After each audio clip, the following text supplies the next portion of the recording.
Pour lui, les pop-corns, c'est devenu des hosties tellement il aime son métier. C'est incroyable. Ah.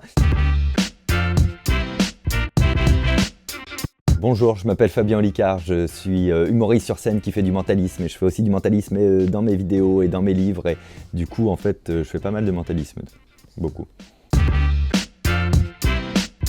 Je suis plutôt salé quand même, mais j'aime bien le sucré, du coup c'est compliqué. J'aime bien le sucré quand il y a du beurre salé avec. Sucré. Sucré à l'érable? Ah non, il y a une petite odeur de sirop d'érable.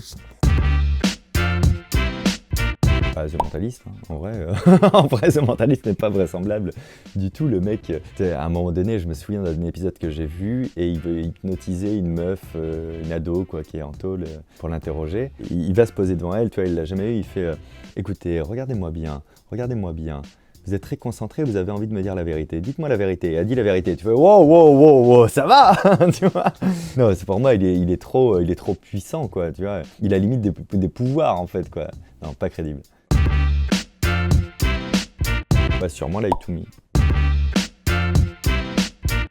C'était Aladdin de Disney dans un tout petit cinéma de quartier à La Rochelle avec ma mère et on n'est que tous les deux dans la salle, c'est juste ouf et c'est en plein après-midi et tout. Et je me dis ok, c'est ça le cinéma, je veux y aller tout le temps dans ma vie maintenant s'il vous plaît. Et après j'ai découvert les grandes salles avec plein de gens et c'était un peu moins drôle.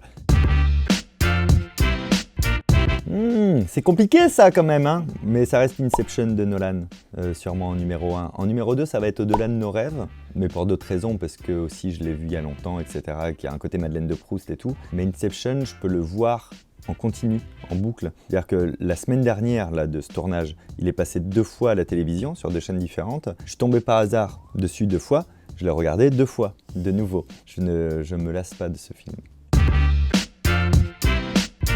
Il y a eu le film assez récemment, The Nun, c'est La Nonne, film d'horreur. C'est pas trop mon genre de film, tu vois, mais je le trouvais bien fait. Et un soir, en me levant pour aller chercher un verre d'eau, je me suis dit, t'imagines, dans ma tête, hein, t'imagines, tu tombes sur elle.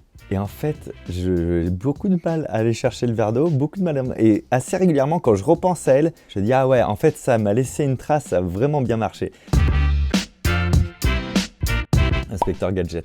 Mais enfin, mais comment? Mais il y a de l'argent, tu sais, derrière. Il y a des gens autour d'une table, ils ont lu le script et ils ont fait, on filme ça, et tout le monde a fait, ouais, excellente idée, on fait ça. Mais c'est incroyable. Je l'ai vu aussi quand j'étais à La Rochelle, je devais être au lycée en seconde, un truc comme ça. Et tu sais, je me dis, Inspecteur Gadget, mais vraiment beaucoup trop cool de faire un portage sur grand écran, en mode film et tout. Et j'ai vu ça, je me suis endormi dans le cinéma. En plein après-midi, ça m'est jamais arrivé pour un autre film.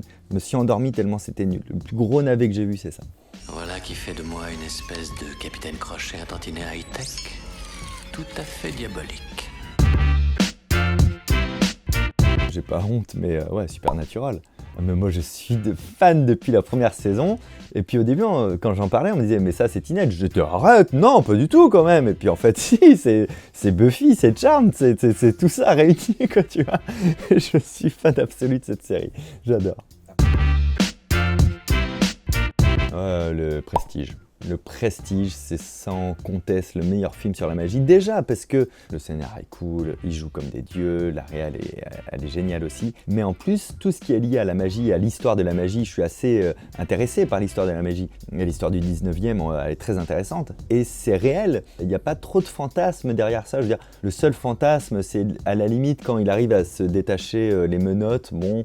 Mais sinon, on est vraiment, historiquement, c'est très intéressant du coup d'avoir mélangé tout ça. Je veux dire, à part le rapport à Tesla qui sert le scénario et qui n'est pas vrai évidemment, tout le reste fascinant. Irréversible, c'est pas la peine parce que tu seras dans un état second même quand une fois que tu l'auras vu. Et Matrix, pas en état second. Parce que vraiment t'y crois après. Je ne t'offre que la vérité, rien de plus. C'est très rare que je me fasse vraiment bluffer, mais parce que l'arc narratif est toujours le même, et tu sais qu'on va rien te faire voir pour rien. Et moi, c'est une plaie de regarder un film ou une série avec moi. J'écris la fin quand je l'ai, et merde. Ah, c'était pas pour en manger. J'écris la fin quand je l'ai. C'est trop facile en fait. En vrai de vrai, toi-même tu sais. On te fait voir tel élément un tout petit peu plus longtemps et t'as tel personnage qui est venu 2 fois juste pour ça. Tu te dis attends, il faut qu'il serve à quelque chose plus tard parce que sinon on n'aurait pas passé autant de temps dessus. Et c'est assez rare de vraiment se faire twister à la fin. Tu sais quoi, le film qui m'a le plus surpris, mais parce que j'ai eu la chance de pas savoir ce que c'était Twilight. On me passe un DVD, je sais pas ce que c'est, j'ai plus rien à voir, je mets ça le soir, je regarde, c'est un peu chiant, tu vois, je regarde, et je ne sais pas ce que c'est. Et tu vois, ça revient à la conversation de départ, à un moment donné, c'est des vampires. Et je fais, what the fuck? Mais tu vois, quand tu t'y attends pas, et ben du coup, j'ai aimé le film, alors je sais que j'aurais pas aimé sinon. Et j'ai aimé parce que je ne savais pas ça. Et en fait, on en sait trop sur les films, on en sait trop à l'avance. Je suis pas bon conseilleur. Vous savez pourquoi? Parce que moi, je suis vraiment ce mec qui regarde des années après tout le monde les trucs. C'est quand même l'année dernière que je me suis fait l'intégrale de Breaking Bad et que du coup, moi, c'est génial, j'ai rien attendu. Et après, j'ai enchaîné avec Better Call Saul et là, je viens de regarder El Camino. Donc, tu vois, je me suis tout fait d'un coup.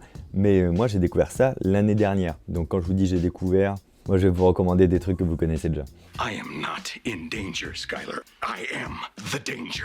Si vous me connaissez d'internet, j'ai juste un truc à vous dire. Venez me voir sur scène. Ça fait 11 ans que je suis sur scène à faire des spectacles d'humour et de mentalisme. La tournée, elle continue. Ça passe dans toutes les villes de France, de Suisse et de Belgique. Donc je vous attends là-bas. Et on parlera film après le spectacle.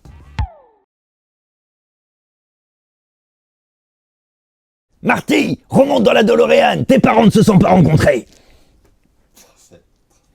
Très bonne imitation, hein. N'hésitez pas, abonnez-vous.